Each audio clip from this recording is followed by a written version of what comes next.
আসসালামু আলাইকুম এভরিওয়ান। সেদিন রাতের ডিনারে ছিল শুটকি ভর্তা। ভর্তার কাঁচামরিচটা না একটু থেতলানো করে বানানো হয়েছে। আম্মু বলল রেগুলার তো একই রকম খাই, আজকে একটু ডিফারেন্ট ট্রাই করা যাক, তাই এরকমভাবে বানিয়েছিল। খেতে মাশাল্লাহ অনেক মজা হয়েছে।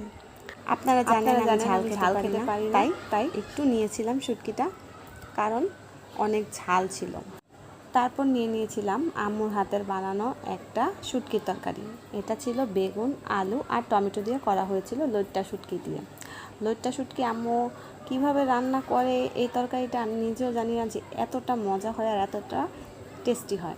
আমাকে যদি পোলাও, মাংস আর এই শুটকি তরকারি থেকে দুইটার একটা চুজ করতে বলা হয়, আমি এই শুটকি তরকারিটাই নির্দ্বিধায় চুজ করব, কারণ এটা আমার এতটা পছন্দের একটা জিনিস।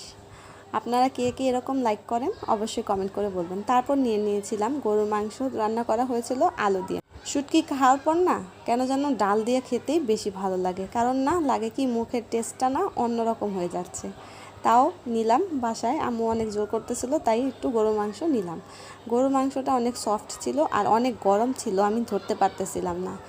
আলুর আর ঝোল দিয়ে মেখে গরুর মাংস দিয়ে খাচ্ছিলাম। গরুর মাংসর মধ্যে না এরকম হালকা চর্বিযুক্ত আর নরম হাড্ডিযুক্ত খাবার না আমার বেশি ভালো।